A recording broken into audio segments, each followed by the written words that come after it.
Get your copy of the ACA Cashew Barometer.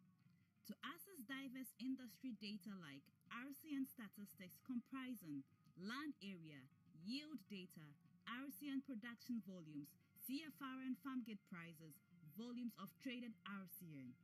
You can also have kernel statistics such as volumes of raw cashew nuts processed, quantities of kernels traded, and FOB prices.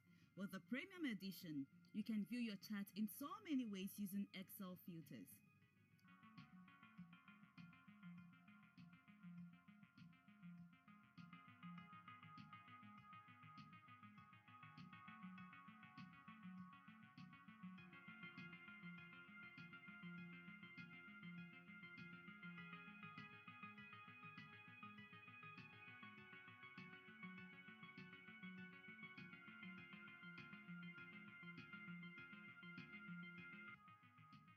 In addition to this, you also have access to cashew heat and policy maps covering RCN policies in different cashew producing countries, processing policies, and map of African producers and beyond. Get your copy now of the ACA Cashew Barometer.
copy of the ACA Cashew Barometer.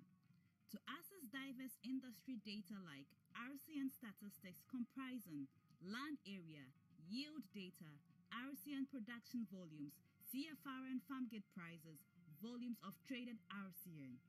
You can also have kernel statistics such as volumes of raw cashew nuts processed, quantities of kernels traded, and FOB prices. With the premium edition, you can view your chart in so many ways using Excel filters. A good day to you all, and welcome to the last edition of the Global Markets Encounter for the year 2020. We'll be taking a break and resume in February 2021 with the cashew season in West Africa. As always, let me go over a few housekeeping issues with you before we introduce the topic and our experts for the editions. The first is that you should note that this program is coming to you both in French and English, and to select the language of your preference, please use the interpretation feature, which is at the bottom of your screen. Again, for questions and need for clarifications, use the Q&A feature, which is next to the interpretation feature. And finally, the chat box is strictly reserved for networking. So if you want to do any networking, share information about yourself and your organization, you use the chat box to do that. Now let me go into the topic for today and to welcome you once again to the ACA Cashew iForums. The topic today is the gift of the new normal. And the focus or the drill down that will be done today on this topic will be on how the impact of the pandemic can offer an opportunity for African cashew processors. So without much ado, I will at this stage invite Mr. Jim Fitzpatrick. I see his video is already on, he's always ready to share with us and to help us do this deep dive into the topic for today. So Mr. Jim Fitzpatrick, I see you are on already. Please, you are invited to walk us through today's topic of the gift of the new normal and how the impact of the pandemic can offer an opportunity for African processors. So I wouldn't take much of your time. Please go ahead, Mr. Jim Fitzpatrick. Thanks, Ernest. Good morning, everyone, and welcome to the last edition of the Market Encounter. Over the past couple of weeks, I've been looking at a lot of news articles and a lot of websites like ADM, Food Ingredients Europe, The Economist magazine, and thinking on how it is that the experience of 2020 of this pandemic has changed supply chains and how that might have an impact on the cashew market, clearly, but particularly on the development of processing in Africa. And I've come to the idea that the impact of the pandemic will offer an opportunity for African cashew processing. But let's start by having a look at where we are and what happened in 2020. And then we can proceed to have a look at how these new trends might influence, might even kickstart the development of cashew processing in Africa. So the year started, as we know, with a reduction in production, mainly due to the pandemic, in West Africa and especially in India, with some estimates now as low as 600,000 tons of production in India, although mine would be a little bit higher than that. We had high opening stocks, and in general, we had a market that would be fairly tightly matched on supply and demand. When we looked at the position in demand coming into 2020, we expected a good year. We expected demand to continue to grow in Europe and in the United States, and particularly to grow in India. And indeed, we were right about Europe and the United States. In fact, we were right about most places. Demand was strong throughout the world, with the exception of India. And as you can see on the slide, India's taken a knockback due to the impact of the pandemic. And we'll come back to that in a minute as to why that was and what the impact of that has been. Overall, looking at the supply and demand during this year and looking into next year, we see a relatively tightly matched position.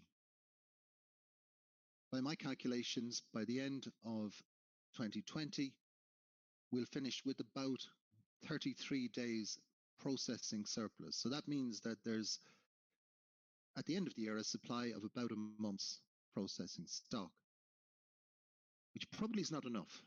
It's probably just too tight. It's a little bit tighter than you'd wish, particularly if you're a processor.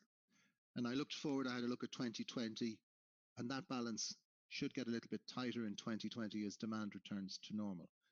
So it remains that we have a very tight balance between supply and demand. In fact, 2020 will finish with the lowest closing stock for some years. We're in a position now where, for the first time in 3 years, we won't have any closing stock in East Africa by the looks of it, which has a big influence on the market. However, despite excellent demand, despite lower crops, despite supply chain disruption, prices collapsed.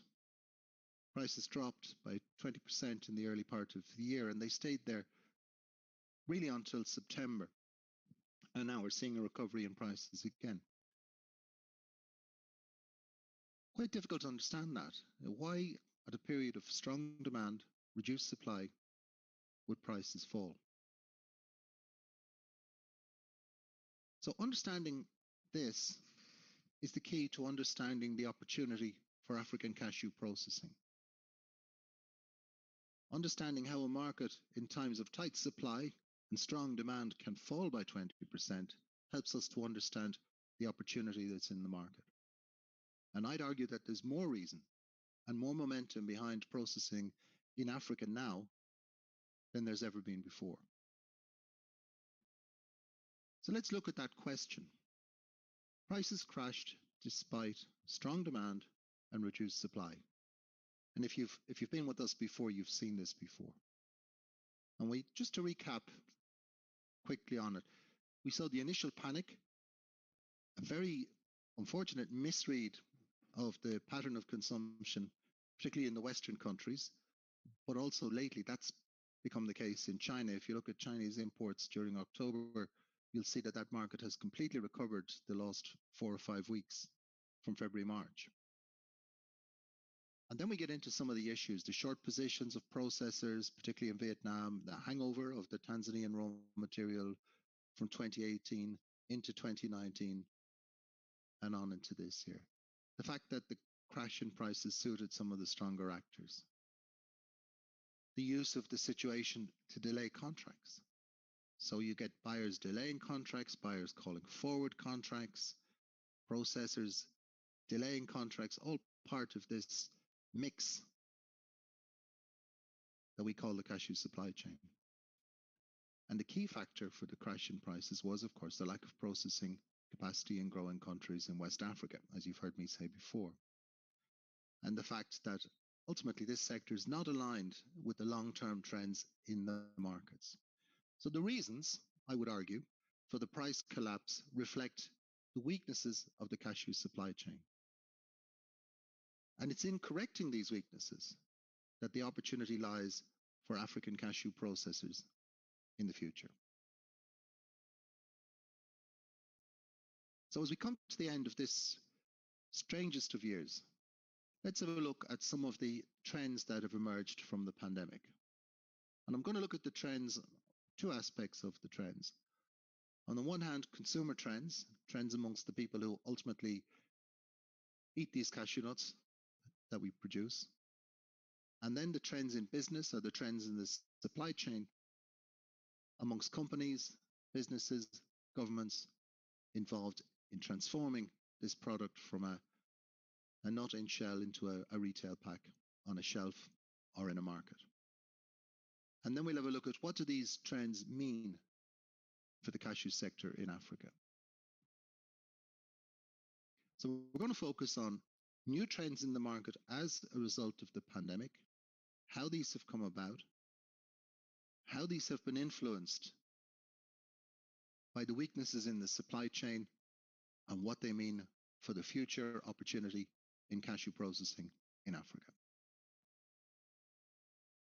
So we start with the consumer trends, and we're looking first of all at some of the trends that were already in place were accentuated. They were increased, accelerated, developed by the impact of the pandemic. Things like the link between diet and health.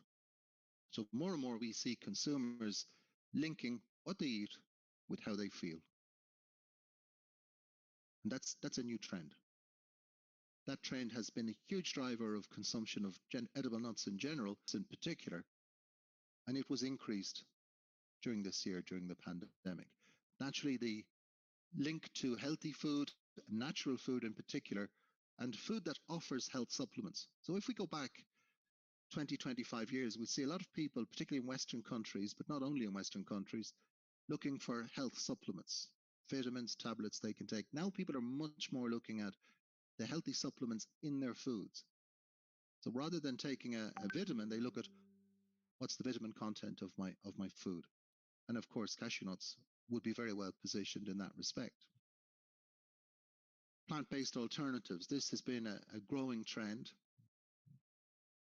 Relatively slow growing trend up to very recently, but now with the trend toward more vegetarian food, plant-based alternatives become a mainstream factor. And again, nuts, cashew nuts, are very well placed. Food safety. Food safety, as we all know, has been a huge trend in our business and every food business for many years. This year focuses the consumer on food safety. So in the past, people would assume that the food that they bought at their local supermarket was safe.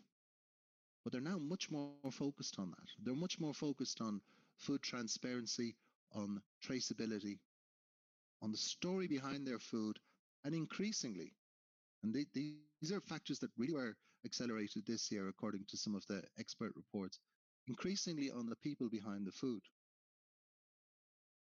So we have people looking for certain characteristics in their food, and they want to know the story behind that food. They want to know where it came from, how it got there, who made it, who grew it, this entire story of the food. And these trends amongst consumers were accentuated, accelerated, and developed as a result of the pandemic. If we take a look at the consumer went mainstream during 2020, and I would argue as a direct result of the pandemic. The replacement of meat. So we talked already about plant-based foods replacing meat protein. But also in 2020, a noticeable trend has been that the belief amongst many people and the association of the virus with meat, which I suppose is true effectively if you think back to the origins of the virus, and the outbreak in meat plants. So one of the key factors in European countries and in North America has been that in meat processing plants, there's been a high number of cases of coronavirus causing this association of the virus with meat processing. Secondly, the trend of eating at home. Now, convenience and eating out was a big trend in the 1990s and into the last decade. Now, eating at home, particularly breakfast. And one of the key ingredients of substantial breakfast can be nuts. And this has had a big impact. Again, especially in Western countries, but not limited to Western countries. If we look at working from home, well, it's pretty clear that during a pandemic, in times of lockdown, as we've seen in China, we've seen in India, we've seen a number of African countries, we've seen now in Europe and increasingly in the United States, working from home, cooking at home, eating at home has become a major feature. And it looks like this is not going to go away for many people. That there will be more people working from home in the future than in the past. And of course, they'll eat at home. And one thing they do when they eat at home is they consume snacks, they consume healthy foods. Amongst those are cashew nuts. This has an impact. And if we look at the statistics, the demand statistics in 2020, imports in Europe, imports into the United States, virtually imports into every country, consumption everywhere with the exception of India, has increased. Key trend has been the concern with the immune system. So the linking of diet to health is already there, and people are more and more concerned with the strength of their immune system. You'll often hear people talking about vitamin D, for example, to strengthen their immune system to fight off illness. And in a year of a pandemic, of course, this becomes a major trend and a major thought. But by far the biggest factor, by far the biggest influence on our industry is the fact that people are thinking more and more about their food. They're thinking about where it comes from, how it gets there, who produces it, whether that system is sustainable, whether it's ethical, whether that system offers natural, healthy food. And this is having a major impact and is helping consumption of nuts. So we see some major consumer trends that are impacting the increase and the rate of increase in the consumption of edible nuts, including cashew nuts, which, by the way, have a very positive health profile, despite the fact that there's very little specific research on cashew nuts. Let's have a look at the supply chain. So we're switching now away from supply chain, from the consumer to the supply chain. And we're looking at the disruption to the supply chain. So we've seen earlier in these forums, as we discussed the impact of the coronavirus, we've seen all of these factors: difficulties operating factories, fewer ships, slower ports, difficulty traveling to inspect cargo. We've seen difficulty in systems that have traditional markets, particularly open air markets, and the closure of those markets causing disruption to supply and disruption to sales. We've also seen highly effective market management, highly effective supply chain management, and continued supply and demand in countries that had modern retail. So basically, this is the reason that we saw a drop in consumption in India, and to a lesser extent, a drop in consumption in the Middle East, but an increase in Europe, United States, and now increasingly in China, but not only in China, also in Vietnam, even in South Africa, and possibly even in Brazil. So the type of retail, the type of supply chain influenced the level of consumption. But our supply chain got disrupted. It got disrupted because there's so much product to move such a far distance in such a short period of time, because processing is so concentrated, as we know, in Vietnam and in India. And particularly in Vietnam, as Vietnam is the processor for export. India, on the other hand, consumes most of the cashews that it processes. Let's have a look at the impact of the pandemic on the supply chain. First of all, the pandemic highlighted the weaknesses and the risks in the cashew supply chain. It highlighted the risk of a high dependence on most countries, Vietnam, as a processor. So Americans in recent months have been importing about 90% of their cashew nuts from Vietnam. India's lost ground, as it has been for a long time. Brazil lost ground because of lower crops and now because of increased domestic consumption. So more and more, Americans at 90%, Europeans, around about 75% of their cashews come from Vietnam. This pandemic has highlighted the risk of that dependence. And part of that is the risk of long supply chains. And we know this is the longest of supply chains that we live in, from West Africa, for example, to Vietnam and onward for consumption. It's highlighted the need for transparency. So they talk about transparency for trust. And that's effectively what we know technically as traceability. And that's required in the system. And that trend has increased during the pandemic. There is a trend towards shorter supply chains, nearer supply chains, more manageable supply chains, and most of all, as in any crisis, as in any shock to a system, what people are starting to talk about now is agile supply chains that can be flexible, supply chains that can withstand shocks. So we look at a situation where we must assess the cashew supply chain in the light of these trends, and we must consider the risk of high dependence, the risk of long chains, transparency for trust, and the agility of the supply chain. How does the supply chain respond to a crisis? Continuing to look at supply chains, and let's look at the way that this has changed. So in the past, an improvement in a supply chain was completely focused on cost. People changed the way they bought in order to save money. It was all about cost and efficiency.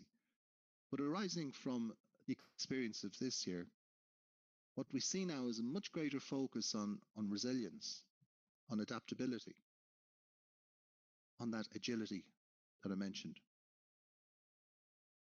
So when we experience this health and social crisis, people start to look at sustainability differently. So at one time, businesses would look at their corporate responsibility function. They'd look at sustainability perhaps as being a way to influence consumers to do business with them, perhaps as strictly limited to the environmental aspect. But now what we see is people are beginning to look at this differently. They look at their supply chain in a much different way. It's not just about cost. It's not just about bringing a clever advertising story. And they've learned their lessons from the fact that, for example, developing countries did better.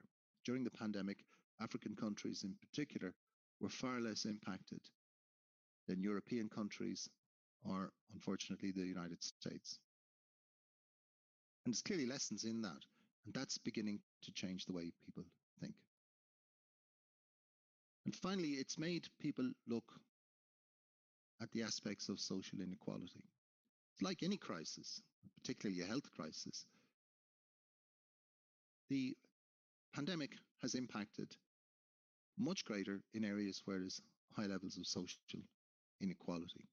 And this is becoming apparent not only to consumers, but to the companies that run that supply chain.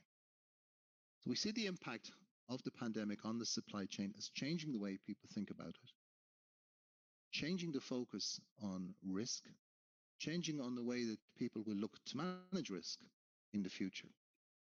And let's take those trends and have a look at the cashew supply chain.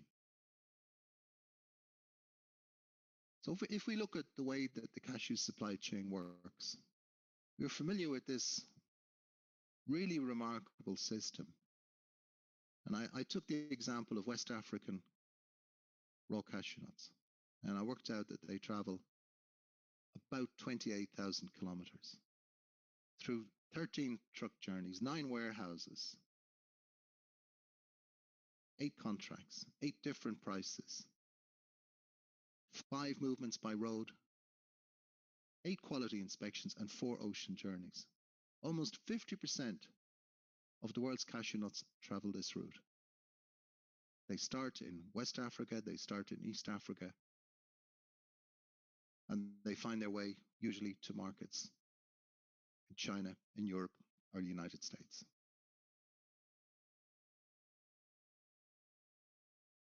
We have to ask ourselves in that context, in all those movements, in all those journeys, does this chain meet the needs? And even if we think about this very complex counter trend, this untraceable, opaque, this vulnerable supply chain, even before the pandemic, even before these changes in trends, we might have said that this really doesn't meet the needs. But this year what's happened is that it's become focused. So now buyers all the way from retailers to roasters importers, processors, regulators look at this and they see risk and they see high dependence, they see the possibility of abuse, they see a lack of transparency. And they realize that if this does not change, it will get worse.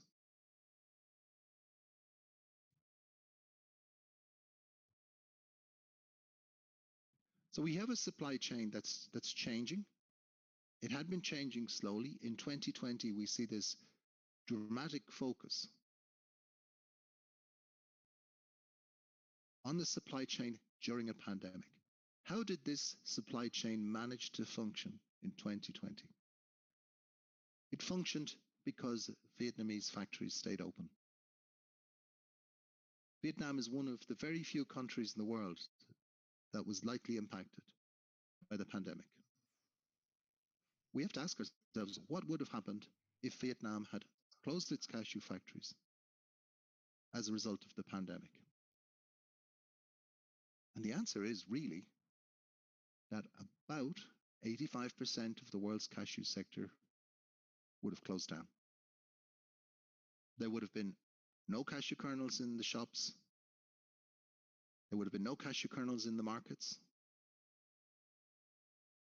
There would have been millions of tons of cashews piling up in African countries without processing, without warehouses to store them in, without a future. And we have to ask ourselves, what impact would that have had in the long term on farmers, local traders, processors, and all those people that work in the factories, not only in Vietnam, but throughout the world in the cashew sector? And the answer is that it's quite likely, in that case, the damage done would have been very serious and probably would have taken 5 to 10 years to recover from, if ever.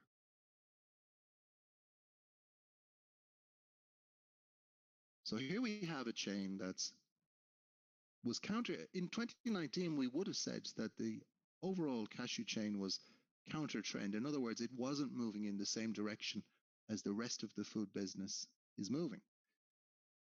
But in 2020, that's hugely highlighted. So we start to ask the question, how can African processing help with this? And how can African processing benefit from this? So let's look first of all at location. We talked about a trend towards shorter supply chains and more agile supply chains. We'll just take the example of West Africa. Closer to those two markets. So North America and Europe, 88% of the world market. Processing in West Africa offers the shorter supply chain and it offers faster delivery. If delivery is faster, that means that the inventory you have to carry as a buyer is less. It means the risk to your product in transit is less. It means that your need for finance to finance your business is less.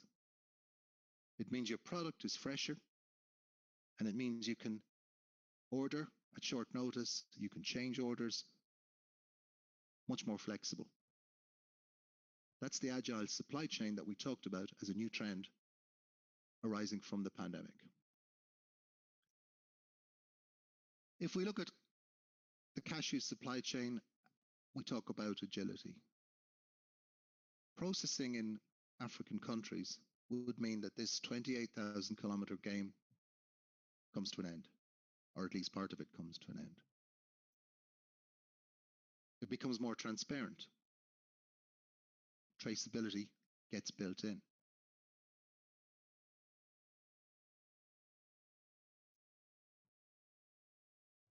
We talked about dependence and we talked about risk. And dependence is not about not wanting to do business with any particular country. Dependence is about risk. If you buy 90% of your products from one country or one small number of factories, you run a risk. If something goes wrong there, you don't get supplies. Most people would like to have a balanced supply chain so that if there's a problem in one part of the supply chain, they can turn to another part of the supply chain. Currently, we don't have that. So processing in Africa reduces dependence on a single origin, which for most people at the moment is Vietnam. And if we look at it, if African countries processed 40% of their raw cashew nuts, the dependence of Europe and the United States on Vietnam could be reduced from an average 82% to an average 33%, which of course is manageable.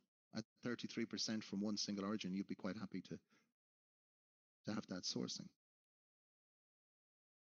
So even at a target of 40%, which is roughly just over 4 times what currently happens, this problem of dependence is removed. People would still buy in Vietnam, but they would also buy in African countries, hopefully from a number of African countries, to source their cashew kernels. If we look at the issues of traceability and particularly transparency, we see a situation where I think everybody would accept that traceability and transparency can be best achieved by processing close to the point of origin, at least in the same country of origin, and by integrating producers into that supply chain.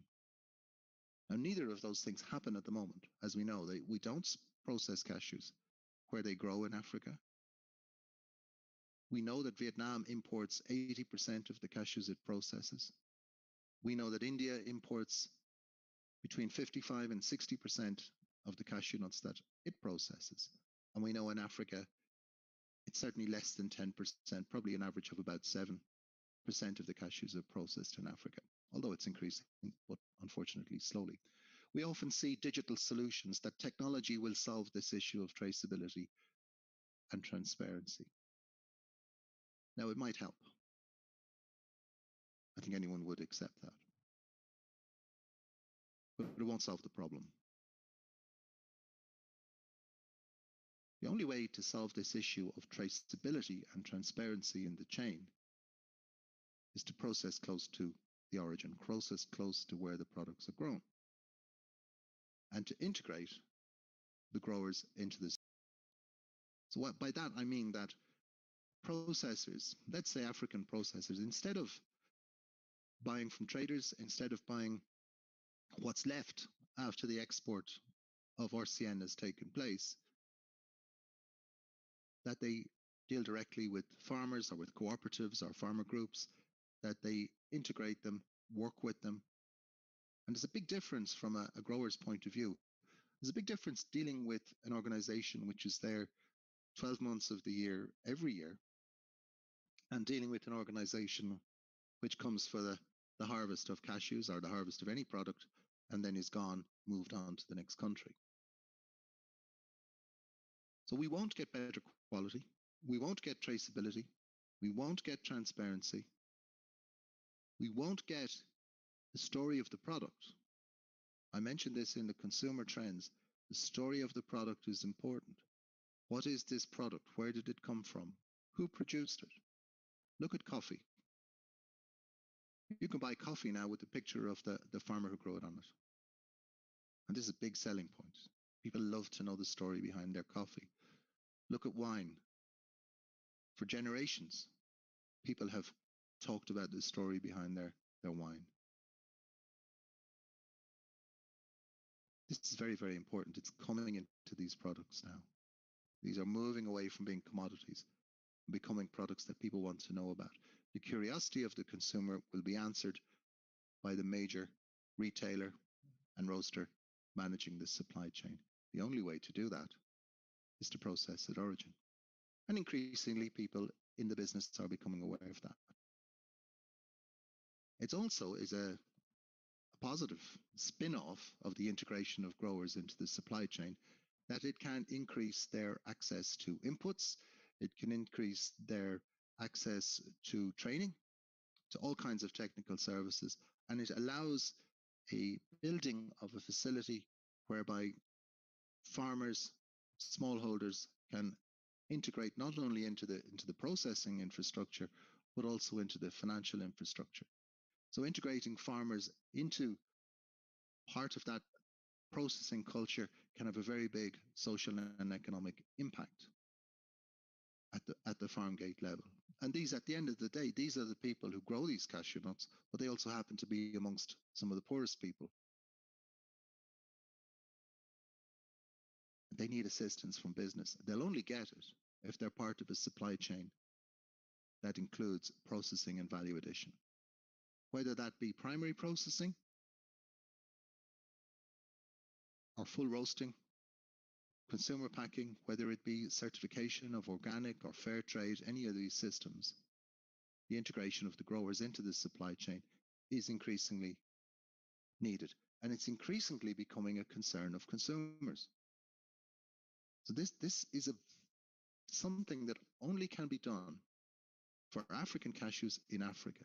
Made sure it can be done for Vietnamese cashews in Vietnam and Indian cashews in India.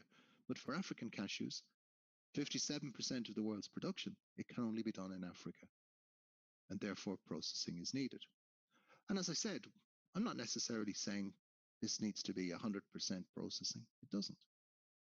This issue can be addressed with figures around 40% processing. I mean, at 40% processing of African cashews, most buyers would be quite content that the rest would go to Vietnam. The Vietnamese industry would continue, would prosper, but there must be processing in Africa too.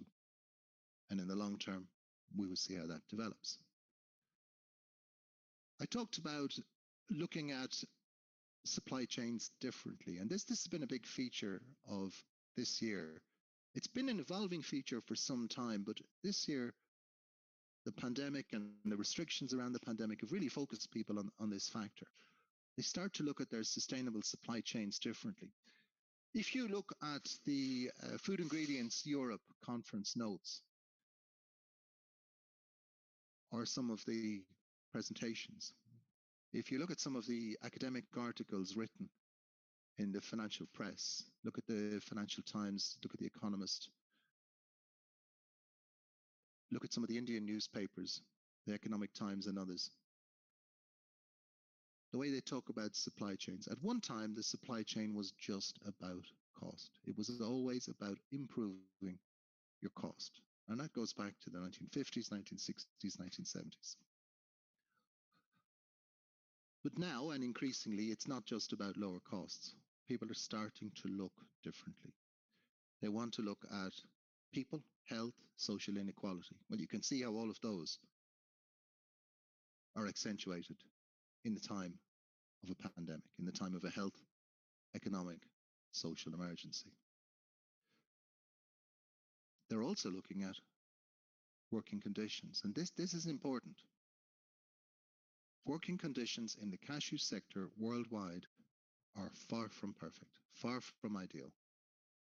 There are cashew factories still operating under conditions which are completely unacceptable, and this remains buried. It's difficult to find. It's there.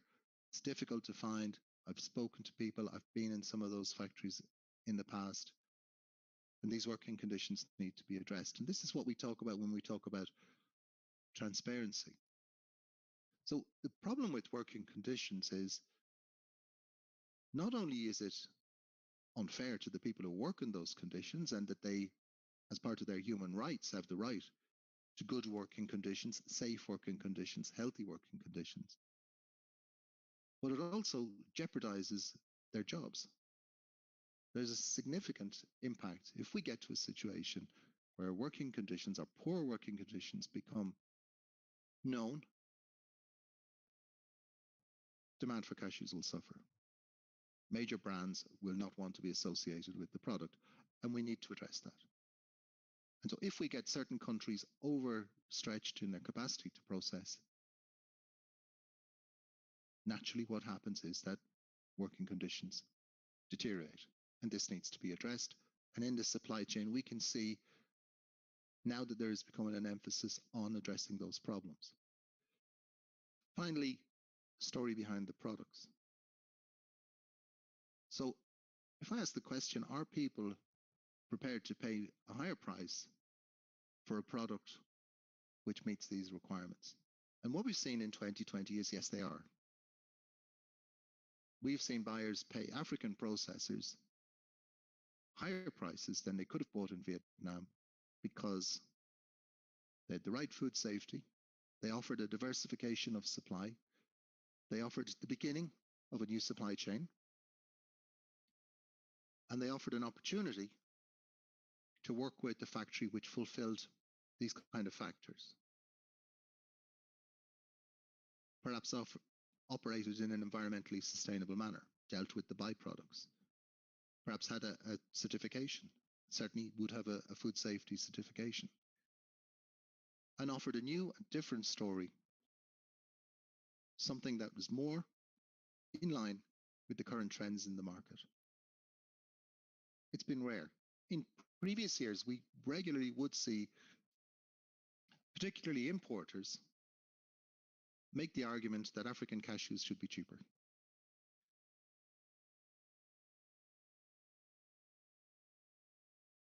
There's no reason why African cashews should be cheaper, provided food safety and quality is in line with the standards.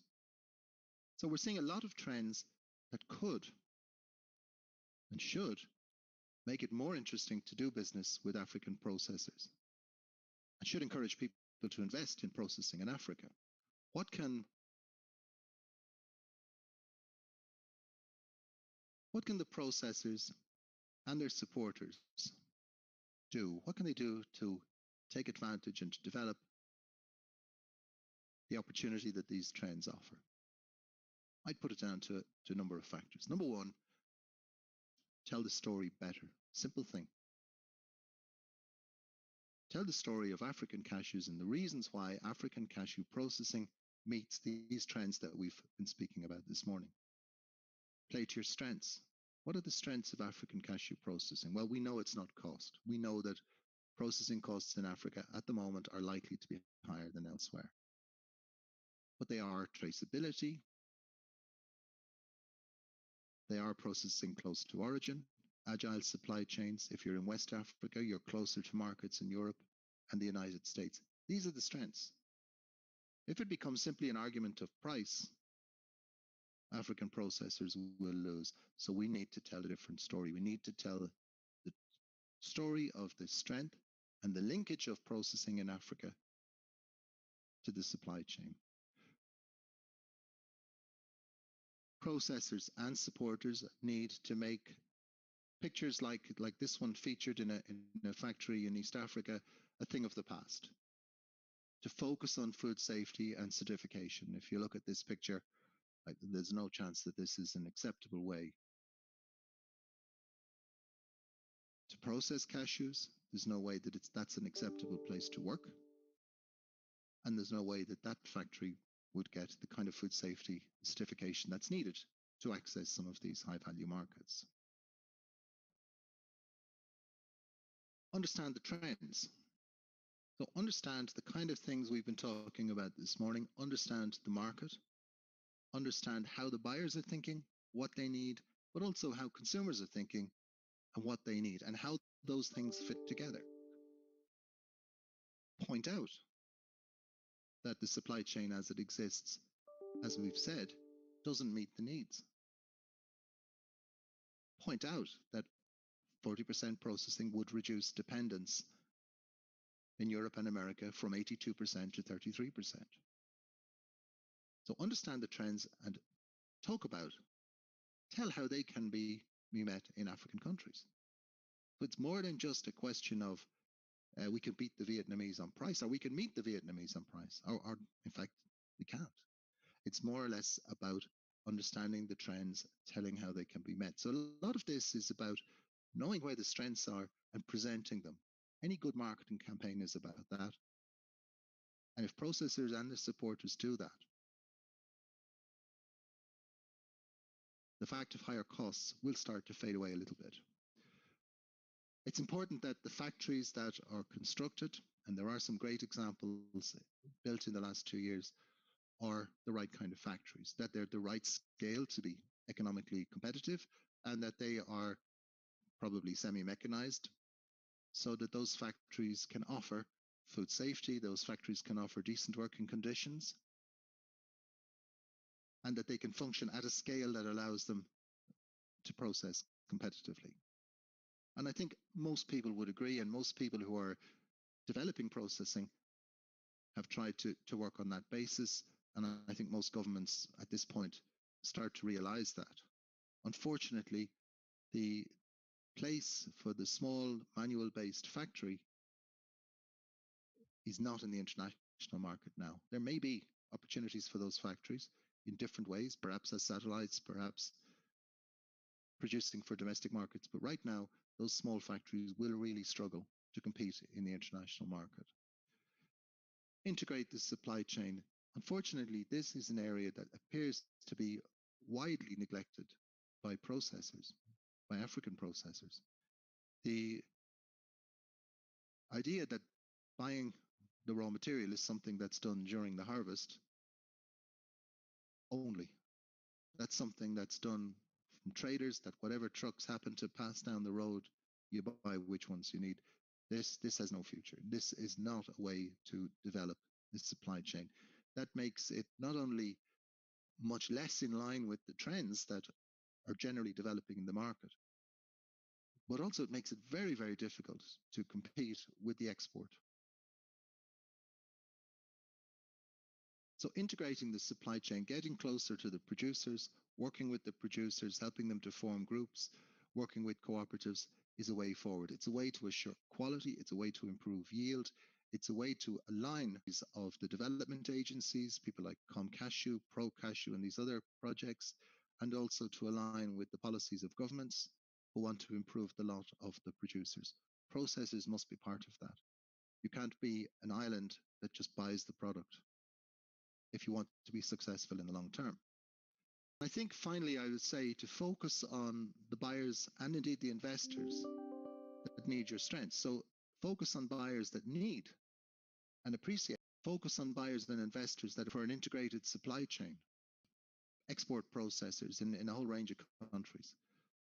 And it's very noticeable that the idea is often, let's find a customer. Let's find someone who will buy these nuts from us.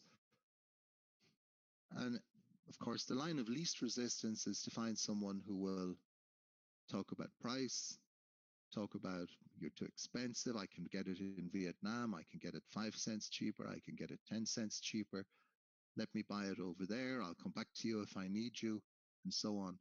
And often what it is that they've just targeted the wrong customer.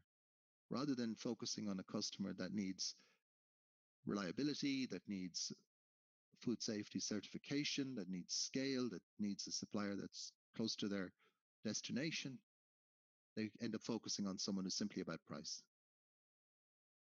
It's the wrong customer. So it's very, very important, I think, for processors in Africa, for investors, and for agencies that seek to attract investors to focus on people who value these kind of factors, value an integrated supply chain, see the long-term vision of that, factories to